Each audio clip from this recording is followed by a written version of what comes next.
Ardennes Forest, December 1944. A German patrol, cold and mud-caked, stumbled upon a lone American soldier, his M1 Garand, resting awkwardly against a snow-dusted pine. The capture, seemingly minor, carried disproportionate stakes. The Wehrmacht High Command insisted no American forces of significant strength were present in this sector, a conviction underpinning their audacious counteroffensive plans. This solitary prisoner, if properly interrogated, could either confirm that comforting delusion or shatter it, revealing a dangerous truth. Oberleutnant Klaus Richter, a veteran of the Eastern Front with a reputation for methodical interrogation, approached the bound American. Richter's initial assessment registered a young man, perhaps 19, shivering uncontrollably, his uniform a patchwork of worn wool and mud. The American's eyes, however, held a flicker of something beyond mere fear, a stubbornness Richter had seen before in Soviet prisoners, a quiet defiance that often masked deeper reserves. The interrogation began simply, a series of standard questions delivered in fluent, if accented, English. Your name, rank, unit. Richter watched the American's face for any tell, any micro-expression betraying deception. The prisoner, Private First Class Thomas Miller, offered only his name and serial number, a rote recitation of Geneva Convention protocol. This immediate adherence to doctrine, rather than a panicked outburst, suggested a degree of training and discipline that belied his youthful appearance.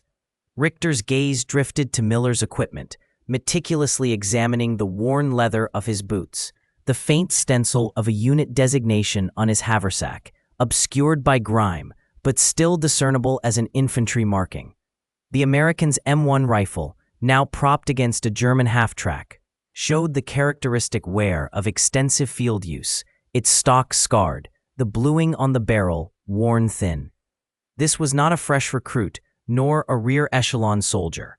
He noted the small, almost imperceptible stain of oil on Miller's index finger, a sign of recent weapon maintenance. The American's web gear, though standard issue, was arranged with a practiced efficiency. The canteen, first aid pouch, and ammunition clips positioned for quick access. This was a soldier who understood his equipment, who lived with it, not merely carried it. Richter's internal calculus began to shift. The intelligence reports from divisional headquarters had painted a picture of scattered, demoralized American remnants, largely absent from this specific forest. Miller's presence and demeanor subtly contradicted that narrative. Richter pressed further, his voice even, devoid of menace, focusing on the tactical implications. How many men in your company? Where are your officers? Miller remained silent, his jaw clenched, the tremor in his body now less from cold and more from suppressed tension. Richter observed the subtle shift in his posture, the slight tensing of muscles, the way his eyes darted almost imperceptibly towards the dense, snow-laden woods. This was not the behavior of a solitary, lost soldier. The German officer considered the implications of Miller's steadfast silence. A single, isolated American could be dismissed as an anomaly, a straggler, but a disciplined, resistant prisoner suggested a larger, more organized presence.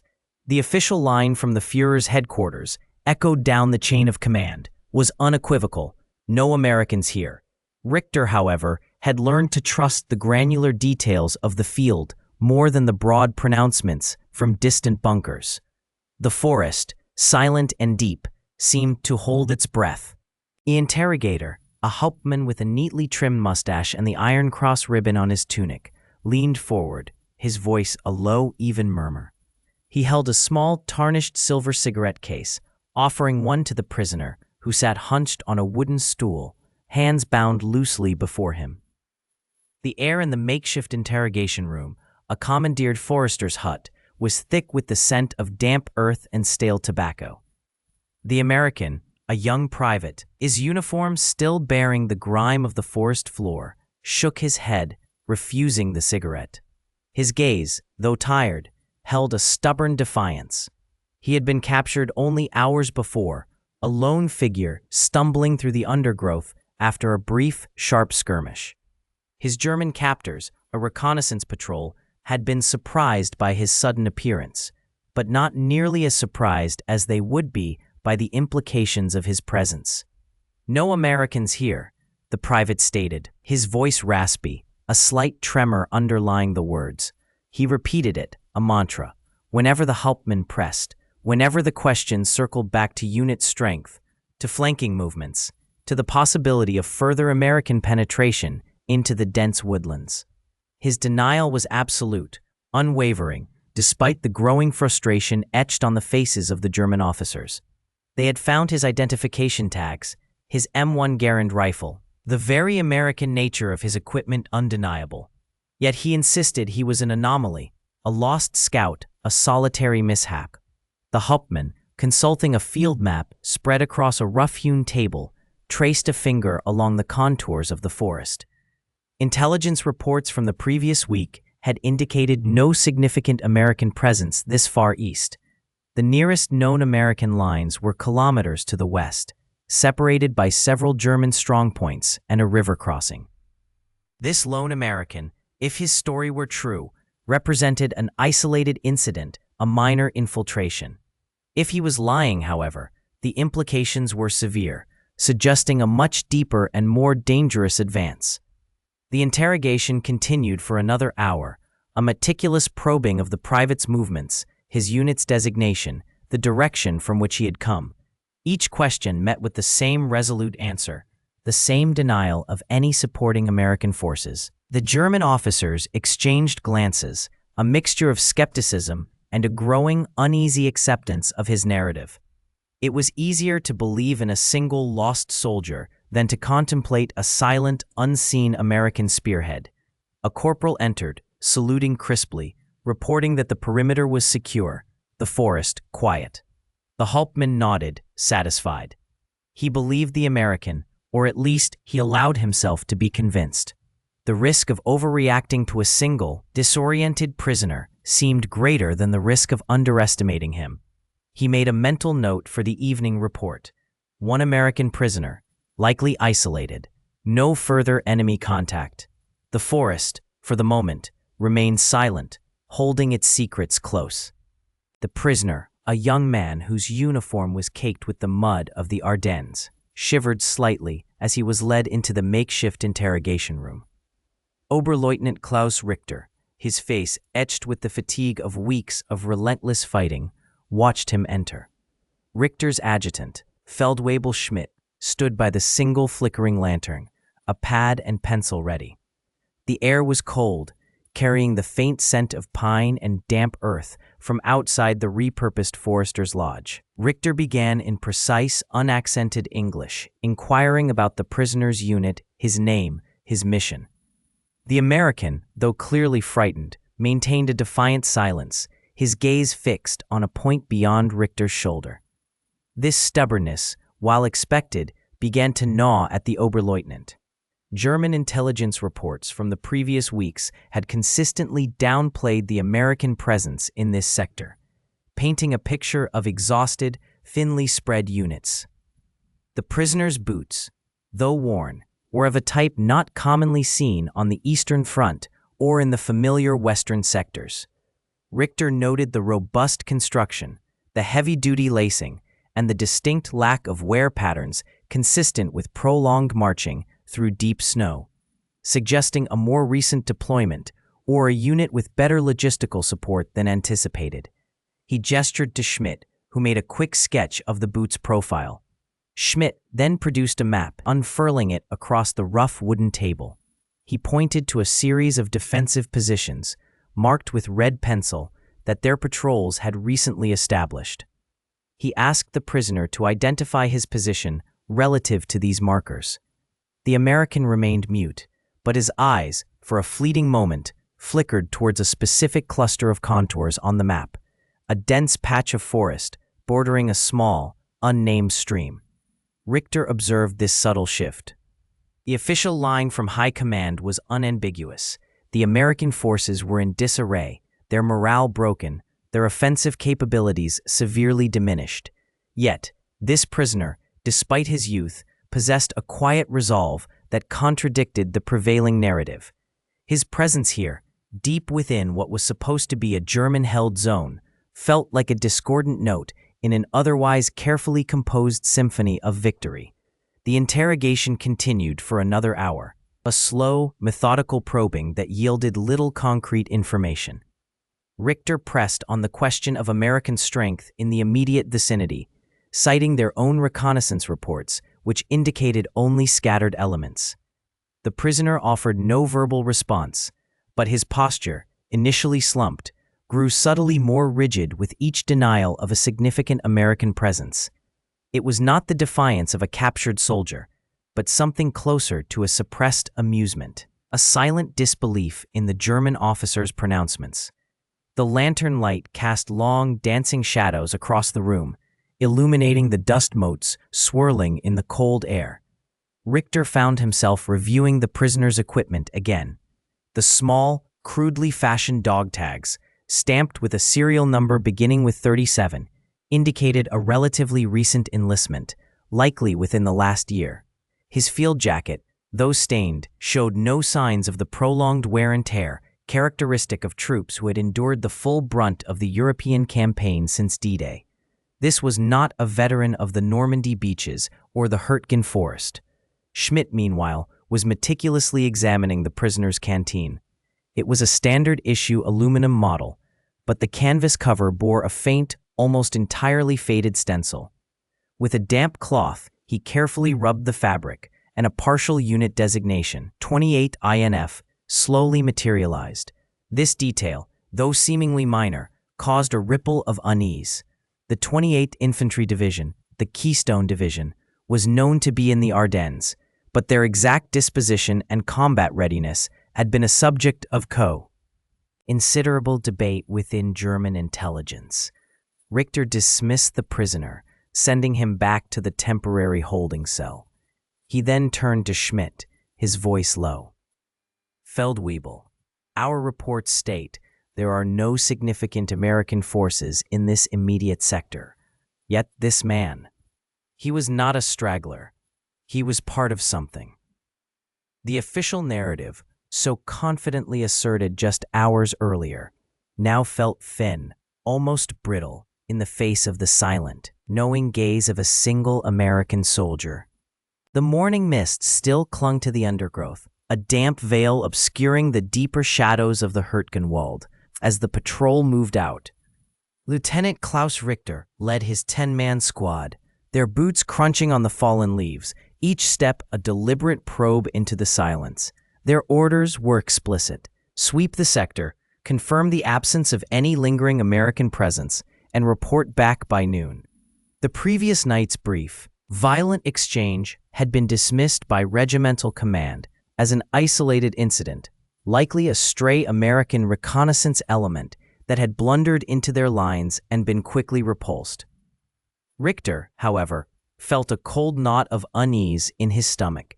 The intensity of the return fire had been too precise, too sustained for a mere scouting party. Their equipment was standard for a forward reconnaissance mission. Each man carried a Carabiner 98K rifle, its bolt mechanism a familiar weight in their hands, capable of delivering a 7.92 by 57 mm Mauser round with lethal accuracy up to 500 meters.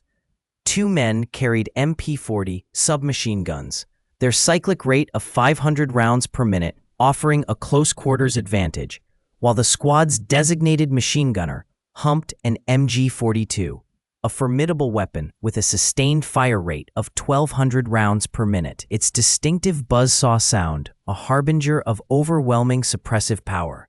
Ammunition pouches bulged, filled with 120 rounds per rifleman, 192 rounds for the submachine gunners, and 250 rounds in belted drums for the MG-42, ensuring they could engage any unexpected contact for a prolonged period.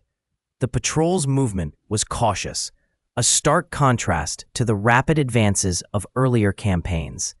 Each soldier maintained a 5-meter interval, eyes scanning the dense firs and skeletal oaks, their breath pluming in the chill air. The forest floor, a treacherous carpet of roots and decaying timber, demanded constant attention, every rustle of leaves amplified in the prevailing quiet. Richter, consulting his map, directed them along a barely discernible deer trail that paralleled the previous night's contact point, aiming to flank any potential lingering enemy positions.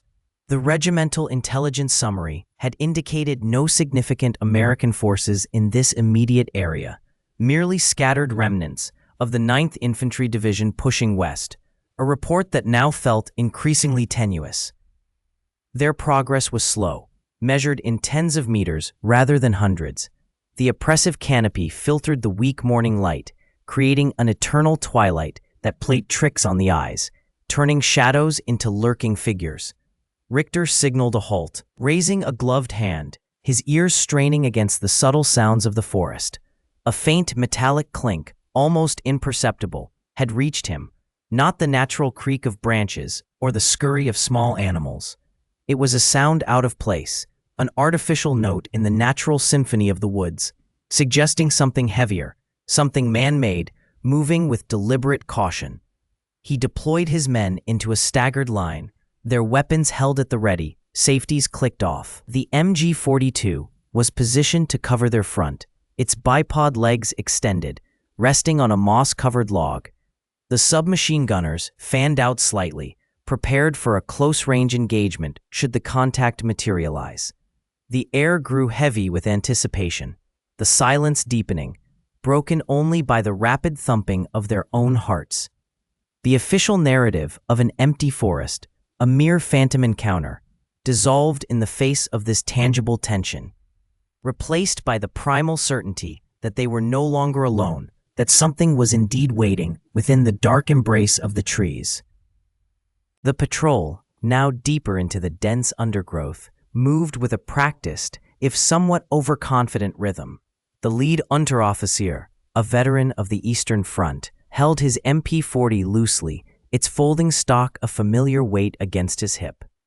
They had been ordered to sweep this sector, a routine reconnaissance, with intelligence suggesting only scattered partisan activity, certainly no organized American presence.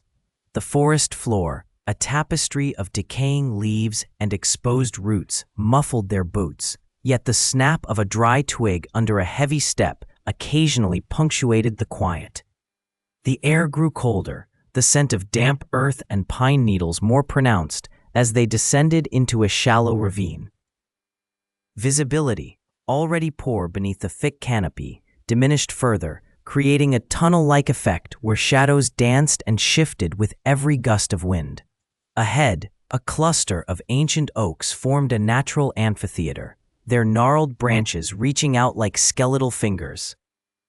The Unteroffizier signaled a halt, his hand raised, a silent command for caution. He scanned the tree line, his eyes, accustomed to the subtle shifts of camouflage, finding nothing immediately amiss. The silence, however, was no longer natural.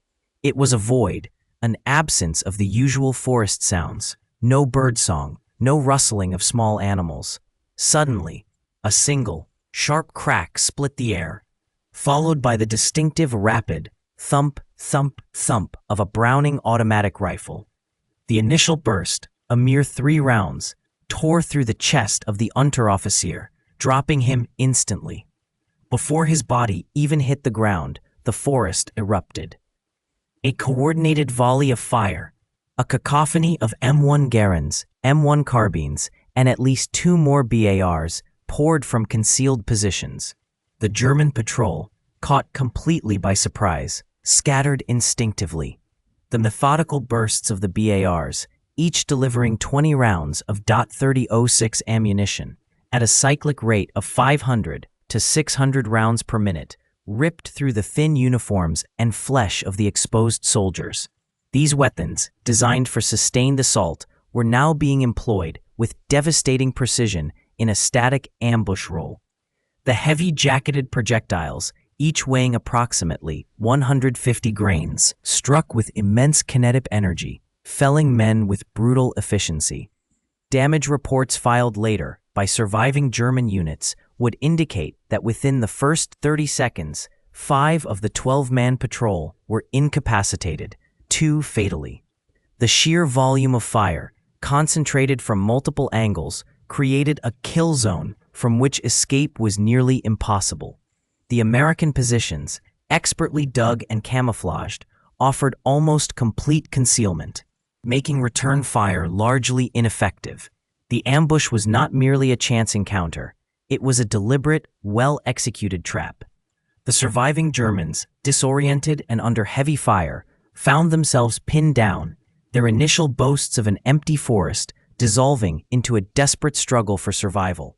The forest, once perceived as a neutral, empty space, had become a crucible, forged by American steel and American resolve. The rustle of leaves, once the dominant sound of the forest, was abruptly shattered by a new, more urgent rhythm. A staccato, almost guttural bark ripped through the dense undergrowth, a sound distinct from the rhythmic chatter of the German MG-42s or the sharper crack of the Kar 98K. This was the unmistakable report of the Browning automatic rifle, a weapon whose very voice carried a chilling certainty. The BAR, officially designated the M1918, fired from an open bolt, a design choice that contributed to its characteristic percussive signature. Its 20-round box magazine, loaded with .3006 Springfield cartridges, allowed for sustained bursts of fire that could suppress an entire enemy position. The weapon's cyclic rate, approximately 500 to 650 rounds per minute, when coupled with its 16-pound operational weight, made it a formidable, if sometimes unwieldy, instrument of close-quarters combat. Damage reports from the subsequent German retreat would later document the specific impact of these heavy rounds. Trees, previously offering robust cover, were splintered, their bark gouged by the .3006 projectiles. The kinetic energy delivered by each round, roughly 3,000 foot-pounds at the muzzle, was sufficient to penetrate light fortifications and inflict devastating wounds. German medical logs recorded an increase in through-and-through chest wounds and shattered limb fractures, consistent with the higher velocity and mass of the BAR's ammunition compared to the more common 7.92 by 57 mm Mauser rounds fired by most German infantry. This sudden, overwhelming volume of fire, emanating from multiple points within the previously quiet woods, instantly dispelled any lingering doubts among the German officers. The sound was not merely a confirmation. It was an announcement, a declaration of force that redefined the tactical landscape.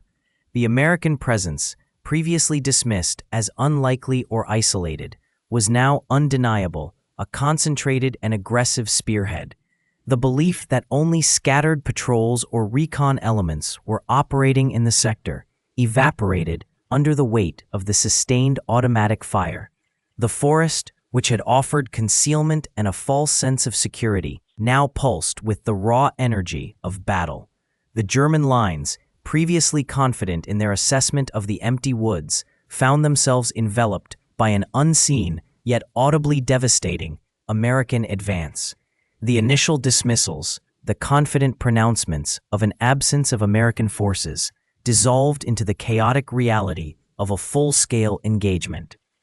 The rapid, disciplined volley of the BARs, distinct from the chatter of MP40s or the slower, deliberate cadence of the MG34, ripped through the thin screen of trees.